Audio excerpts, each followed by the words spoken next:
difficulty on the path of Krishna consciousness is weakness or unsteadiness of faith. И единственото препятствие по пътя на Кришна съзнание, това е слабата или неустойчива вяра. Now, that doesn't mean that therefore we should have blind faith and just be fanatics. Това не означава, че ние трябва да имаме сляпа вяра и да бъдем просто фанатици. But what that means is one has to be situated in what is called nishta or firm faith before one can come to transcendental knowledge. Ние трябва да бъдем установени в нища или т.е. трябва да притежаваме твърда вяра преди да можем да достигнем до трансценденталното знание. Because to come to transcendental knowledge or Krishna consciousness, one has to execute the order of Krishna and the spiritual master without deviation. Защото за да достигне до трансценденталното знание или Кришна съзнание, човек трябва да изпълнява наставленията на Кришна и на духовния учител без да се отклонява. Because this Krishna consciousness, it is handed down.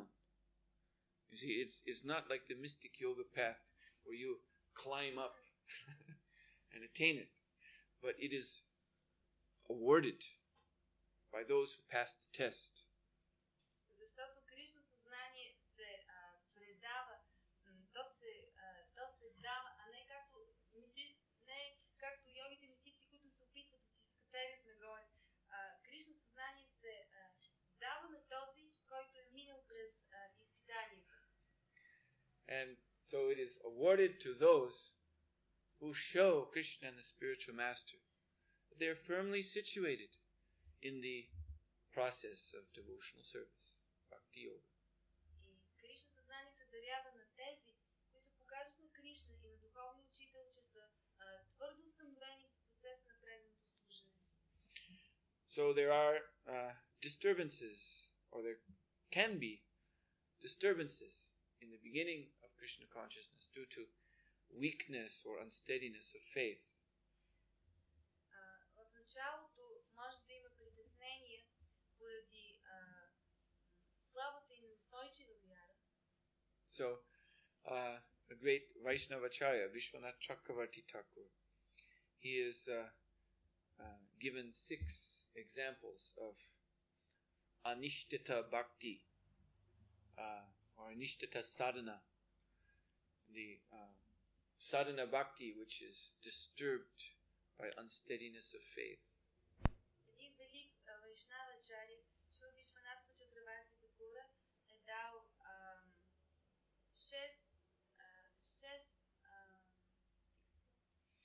6 examples of unsteadiness of sadhana bhakti,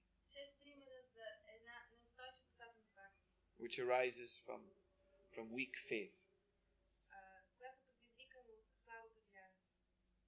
So these are, hearing these, I just want to mention these 6 things. They're very instructive, and I'm sure as the devotees listen to them, then they will have some personal realizations. Аз просто искам да ги изберя. Те са много важни и съм сигурен, че когато предано дадените ги чуят, те ще получат някакво лично прозрение. So one is called Utsahamaya. This means foolish enthusiasm. Първото се нарича Utsahamaya или глупав ентусиазъм. So one can be very enthusiastic to serve Krishna, but in his enthusiasm he may do foolish things like neglect proper etiquette of dealing with other devotees, or even neglect the instruction of authorities, thinking in his foolish enthusiasm that he knows better already. Човек може с много голямо въодушевление да иска да служи на Кришна и в същото време да извършва глупости, като глупости в своите взаимоотношения с останалите вайшнави, да нарушава установени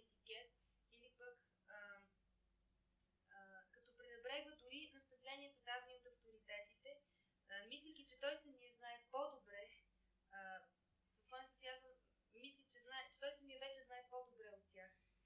So, thus by his own foolishness, he gets himself into trouble, and then because he has weak faith, he wonders why. И така, вследствие на собствената си глупост, той се натъква на неприятности и тогава, понеже вярата му е много слаба, той започва да се чуди защо. I was enthusiastic. I was trying so hard. Why do now I have difficulty? Аз имах толкова много ентусиазъм, положих толкова много усилия, а защо сега имам толкова проблеми? Another example is called Ganatarala, which literally means thickening liquidity. Друг пример това е Ganatarala. което буквално означава течност, която се сгъстява. It means that the stage when sometimes we feel very inspired. So that's compared to thickening stage. You see, things are coming together for us and we feel we're making advancement. We feel everything's very nice in Krishna consciousness. And then the next day or the next minute, the next second, and suddenly everything becomes liquid again. It's kind of like, you can take the example as walking on ice, in the winter. And you think it's very sure, very hard, and then suddenly you take a step and crash, and you're up to your neck in water. So suddenly, without warning, we feel ourselves completely in illusion, completely in maya, without any inspiration at all. Някога ние усещаме много голямо вдъхновение да извършваме предано служене и това може да се сравни с сгъстяването на течността. Ние усещаме как всичко си идва на мястото и как ние сме много добре поставени, но на следващия ден или дори следващата минута, следващата секунда, изведнъж май отново идва, ние се чувстваме напълно в май, напълно в илюзия, без никакво въодушевление, никакъв ентусиазъм и това може да се сравни с отново с втечняването на тази маса. Точно както през зимата, когато вървим върху леда, ние не сме сигурни, макар той да изглежда много здрав, не сме сигурни дали следващата стъпка няма да го разтроши и ние да падем от водата. Another one is called Yuddha Vikalpa, which means struggling with the mind.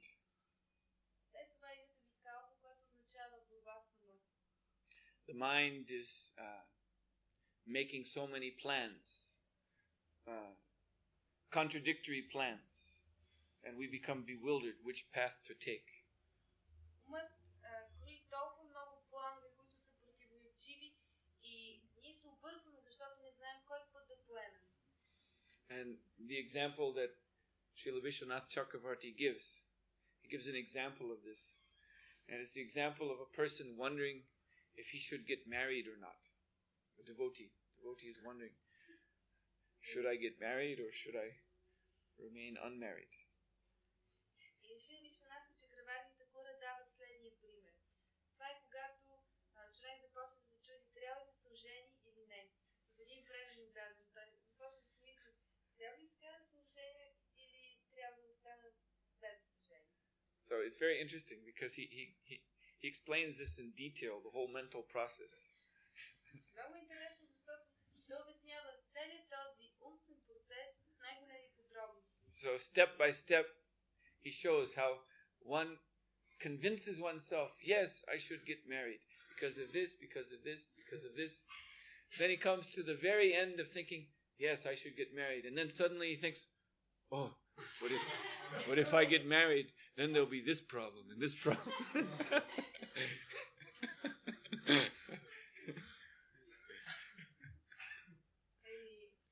Той обяснява как човек започва да си мисли,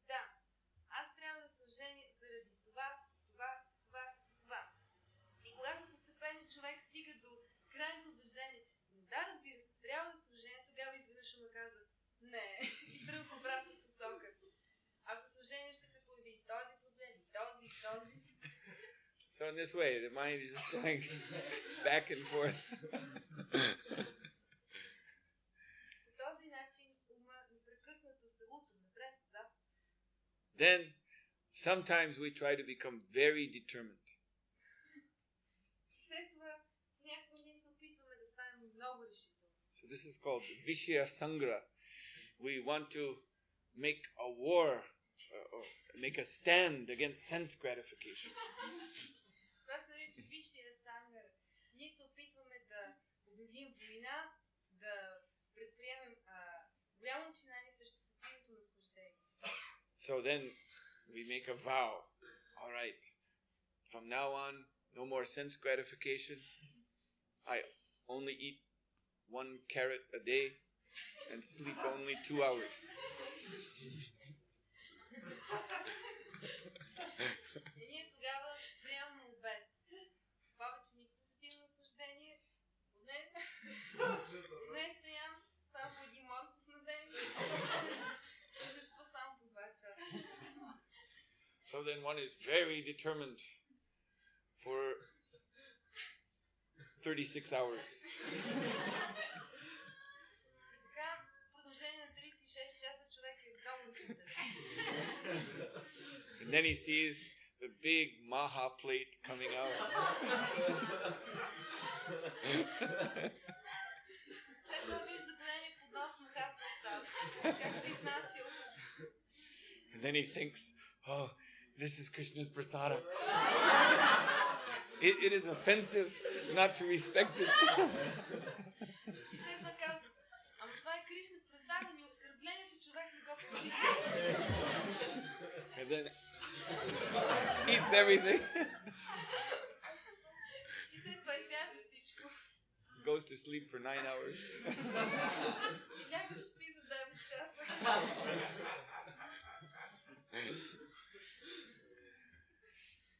And then there's Niyama Akshama, when one makes vows that he will do more devotional service. След това няма акшама. Човек дава обет, че ще извършва повече предано служение. From now on, I will chant 64 rounds every day. Днес нататък ще мъдрувам 64 преди. And then this lasts, also 36, 48 hours. И това също така трябва не повече от 36 или 48 часа. Then one may cross beyond all these things И след това човек може да мине отвъд всички тези неща. and seem to becoming successful in devotional service. И вече да изглежда, че ще постигне успех в предното служение. The other devotees think, oh, now he's becoming very steady and responsible. Другите предани дани си казват, сега вече той е много устойчив, притежава голяма отговорност. So, he should be given a position in the temple. Той трябва да положи положение в храма. So then he's given some nice duty, and along with the duty comes a nice office and telephone and things like this. И той получава една хубава длъжност, а заедно с нея идва и хубавия кабинет, телефона и така нататък. And then he falls victim to what is called taranga rangani, which means enjoying the waves. И по този начин той става жертва на това, което се нарича таранга рангани или наслаждаване на waves. Yeah, waves. На вълните. Devotional service in this example is compared to an ocean, and an ocean has waves. Предното служене в този пример се сравнява с океан. So if one gets some facility like this, it's like riding up a wave, A wave comes and you go up. Going up.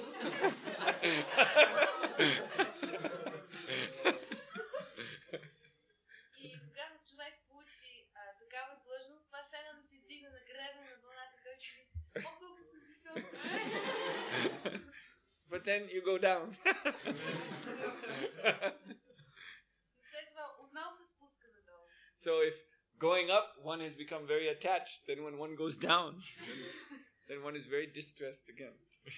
И ако човек много се привърже към това издигане на гребена, когато се спусне отново надолу, той ще се чувства много нещастен. So by becoming attached to these facilities which we should use in Krishna's service, instead of that we try to enjoy them ourselves, then that brings us right back down. Right back down to the beginning again.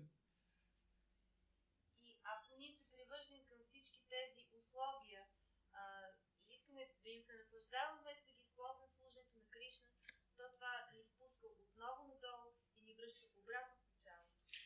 So these six kinds of unsteadiness, they cause us difficulties, and we become entangled in so many problems and complexities, and we don't know what to do.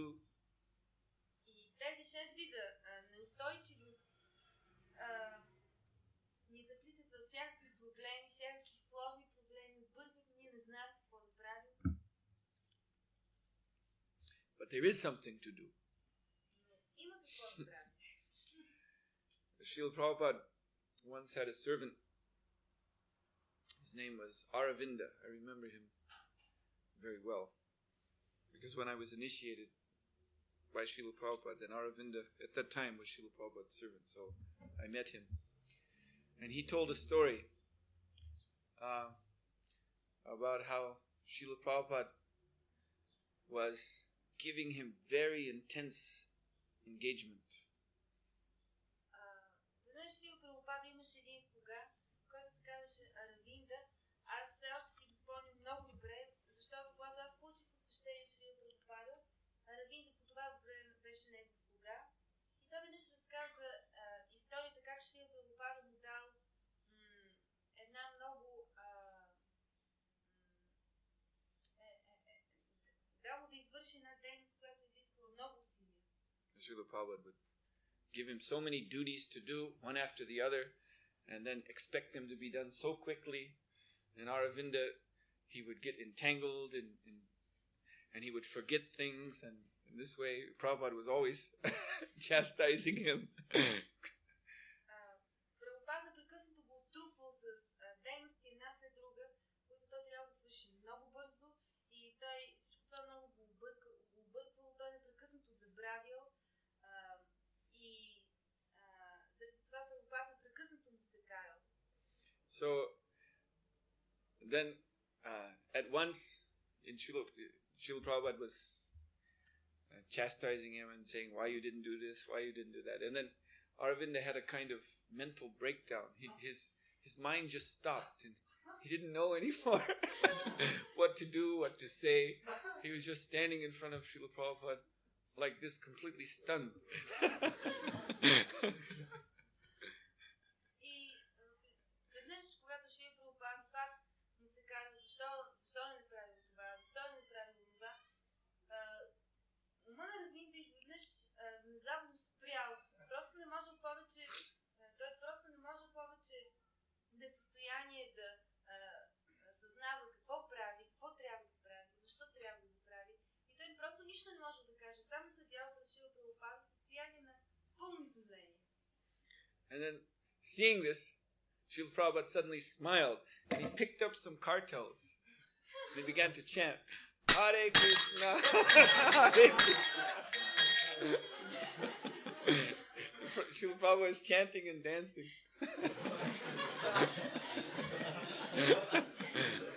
And then Aravinda, he also had to chant and dance.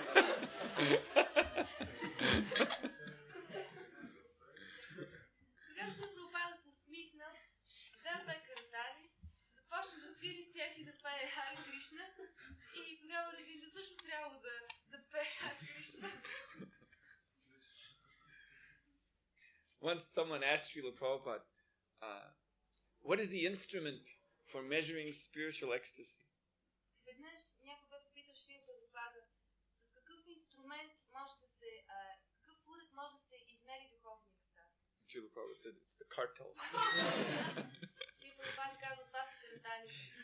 So what that means is, the more we chant Hare Krishna, then the more we will feel spiritual ecstasy. Това означава, че колкото повече пеем Харе Кришна, толкова повече ще чувстваме духовни неща. And the more we feel this ecstasy of kirtan, then the more we will rise above this unsteady platform and all these different distressful situations I just described. И колкото повече чувстваме екстаза на киртана, толкова повече ще се издигаме над всички тези неустойчиви и болезнени състояния, за които говорим. So, we're very happy when we come to visit Sophia Center. The devotees chant very enthusiastically. This is a very good qualification. И ние сме много щастливи, когато посетим центъра в София, защото предано дадените пеят с много голям ентусиазъм. Това е много хубаво качество. At least that's what I see when I'm here. I don't know what happens when I go. Поне това виждам аз, като съм тук. Не знам какво става, когато съм.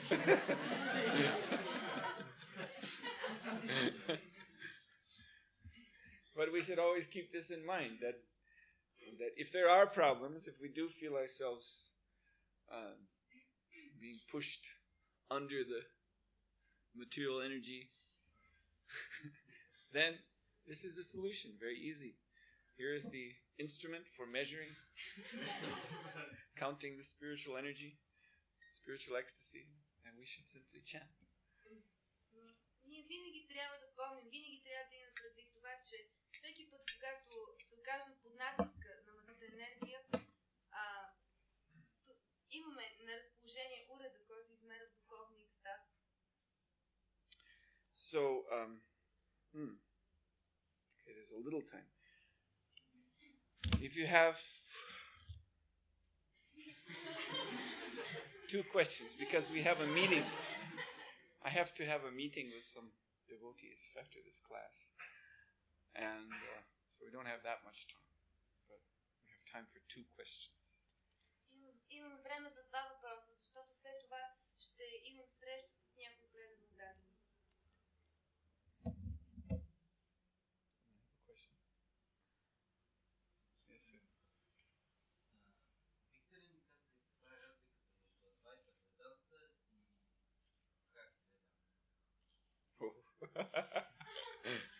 This is not a small question.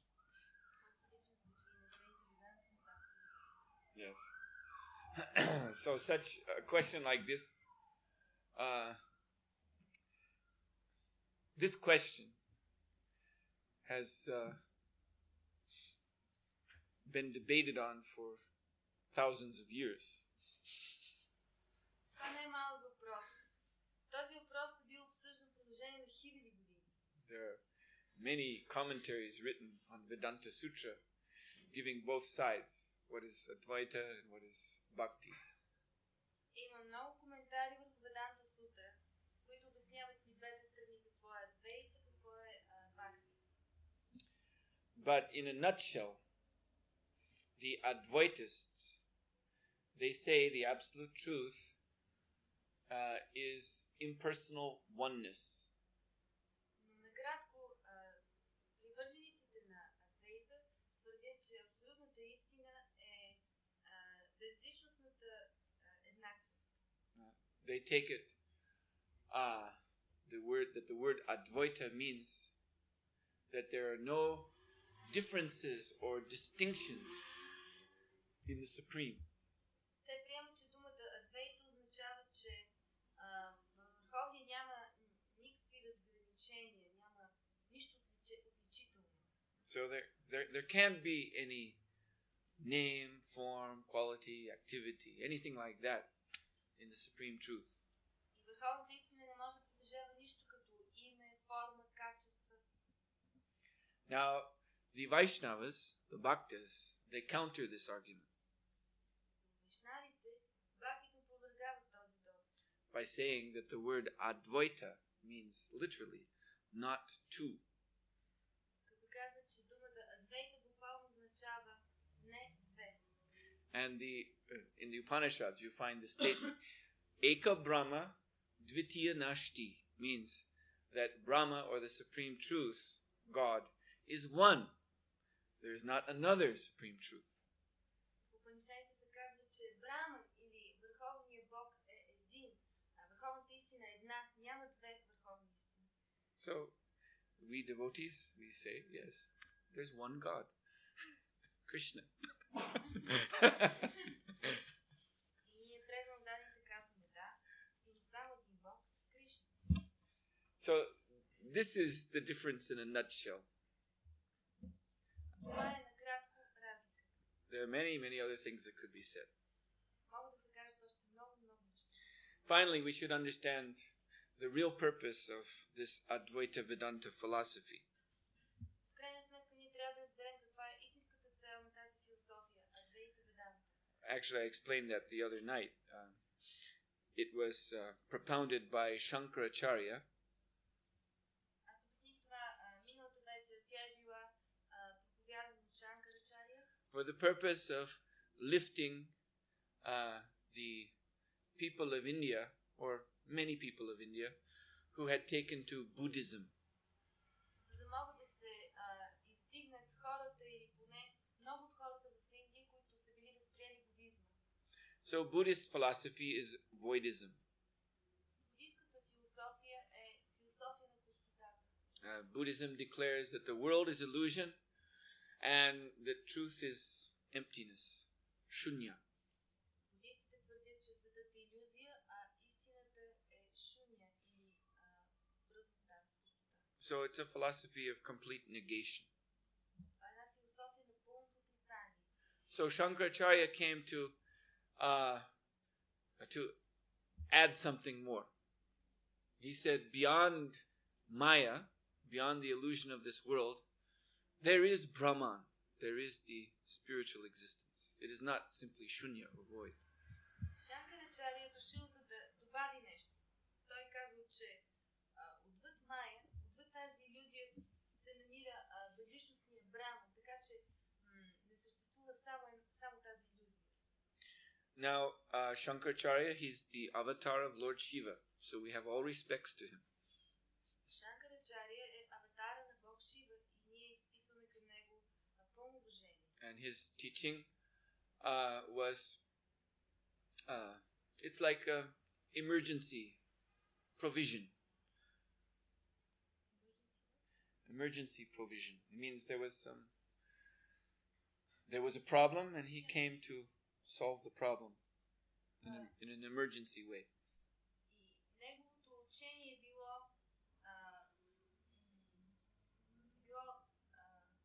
той със своето учение искал да спаси един спешен случай. Just like there's a story of a veterinarian and he had a servant, a helper, and they were called on an emergency call by some farmer. Както има една история за един ветеринарен лекар и негови помощник, които веднъж били повикани по спешност от един фермер. So when they got to the farmer brought them to the horse stable, and there was one horse with a big swelling in his neck. Когато пристигнали във фермата, фермерът ги завел в обора, където има един кон с огромна подутина на врата си. So the veterinarian, he looked in the horse's mouth, he patted the swelling, and then he asked his helper, give me the hammer from my black bag. Ветеринарният лекар погледнал в устата на коня, потупал подутината и след това казал помощника си да извади големия чук от турбата. And then he gave this big swelling, this big lump in the throat of the horse a terrific hit. And then the swelling went down and the horse was better. И с този огромен чук той нанесъл страхотен удар върху подутината на коня. Тя спаднала и конят се почувствал по-добре.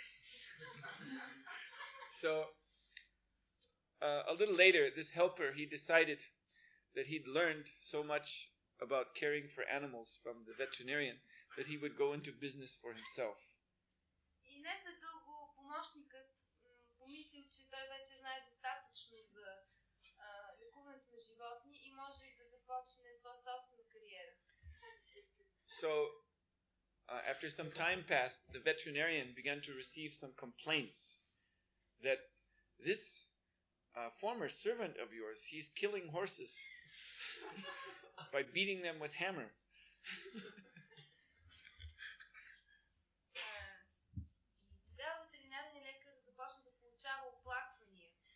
Че вашия бивш помощник избива конете, като ги удари с чук.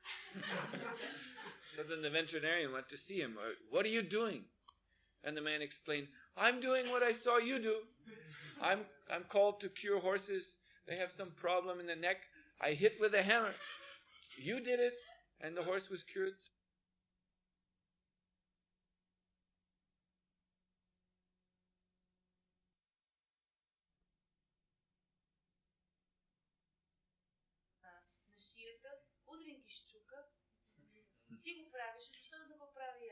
So the veterinarian explained, that was a special case, a very unusual case.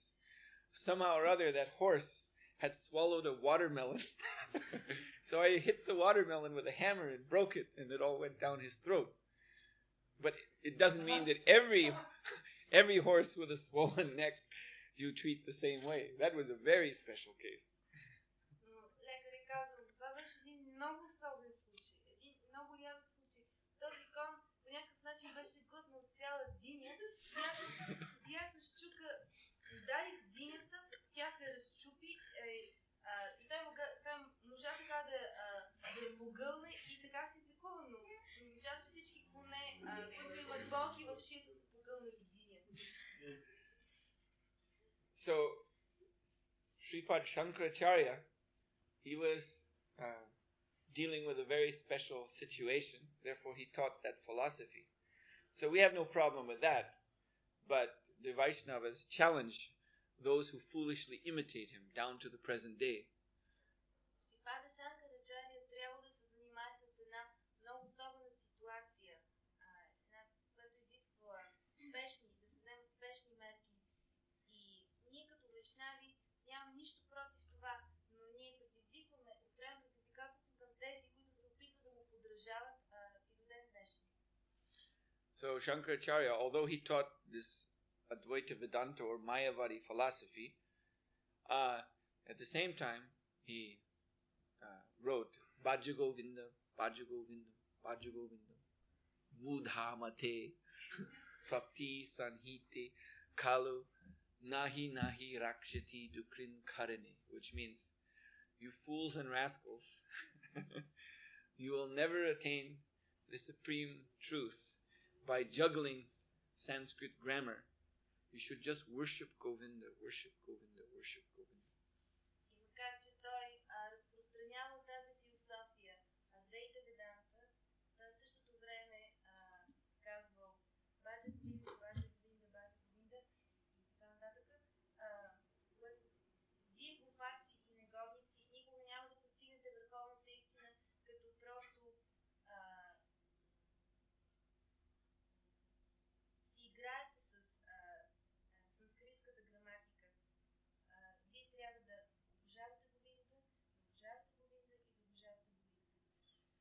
But his followers, the so-called followers of Shankaracharya, the Mayavadis, they spend their time trying to interpret Sanskrit shlokas to prove that the supreme truth is impersonal and that Krishna was actually an ordinary being who took a material body. Неговите последователи или така наречени последователи прекарват цялото си време в опити да тълкуват с санскритските шлоки и да докажат, че върховната истина е безличностна и че Кришна в крайна сметка обикновено живо същество приема материално тяло. Is there any other question? One more. Още един въпрос. Yes, Adelina?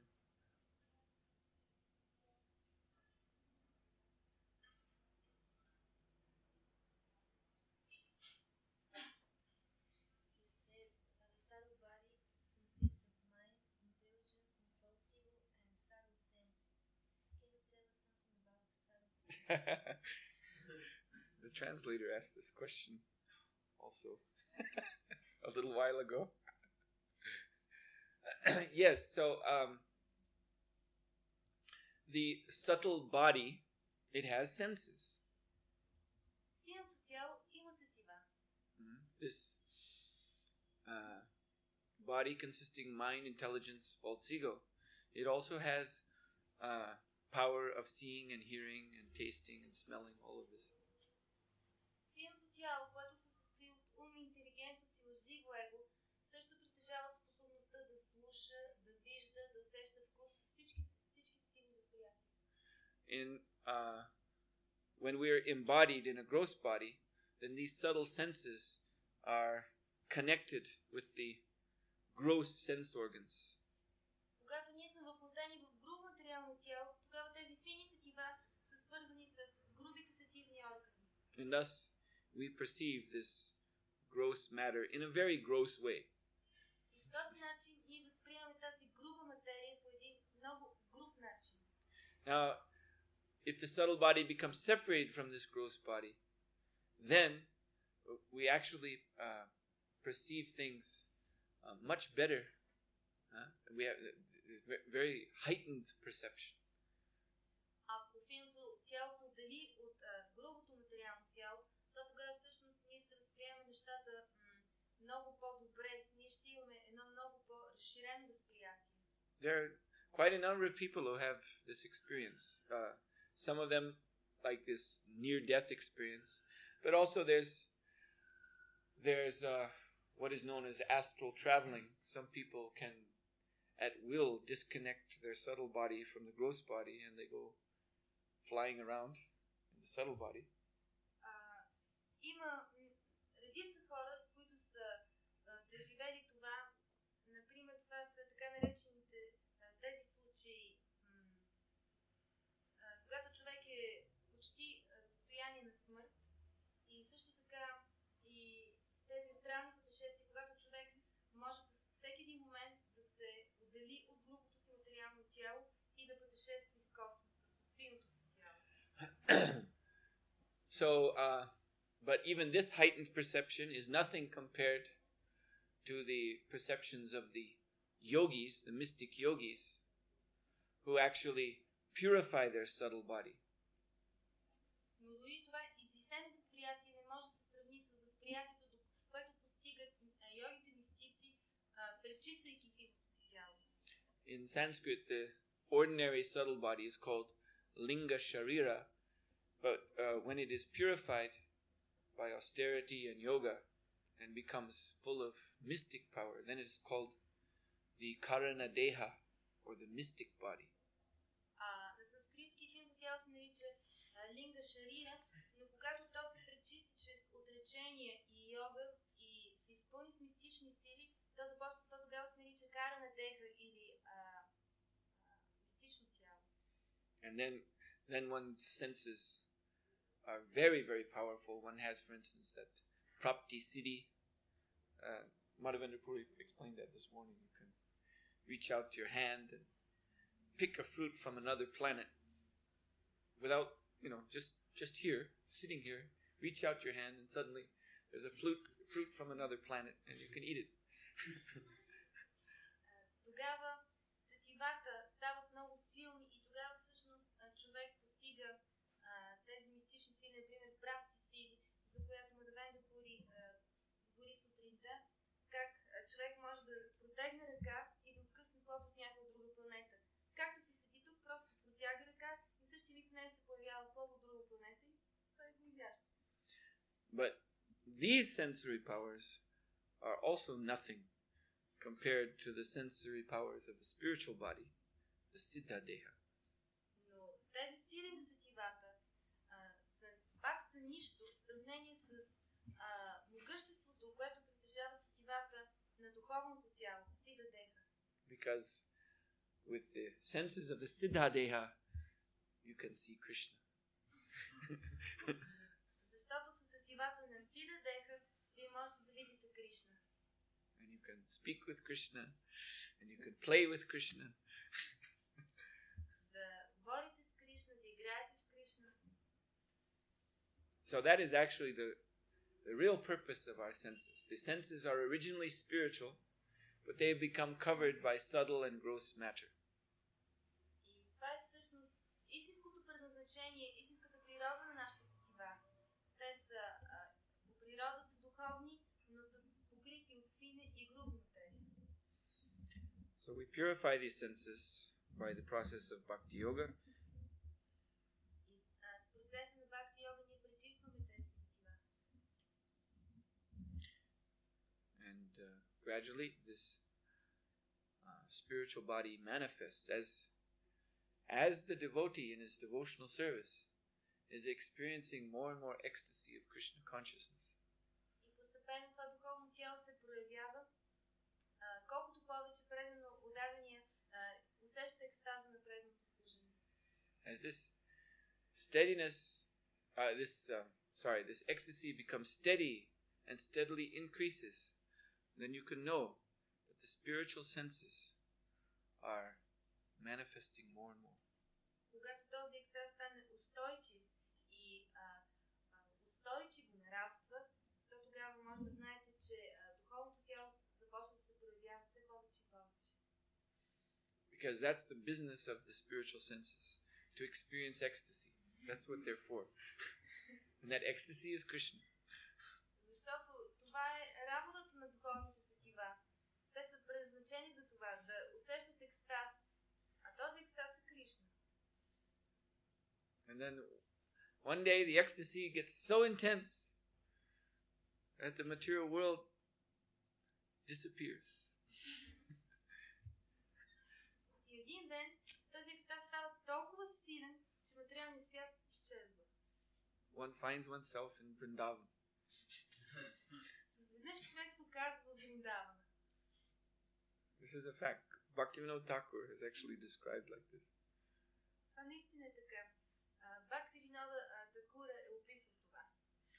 That when one becomes fully absorbed in the chanting of the Hare Krishna mantra and is experiencing bhava, this ecstasy, this transcendental ecstasy, hearing the vibration of the holy name, then at one point, within the syllables of the holy name, he will actually see Golok. He will actually see Krishna under a kadamba tree with all of his cowherd boyfriends.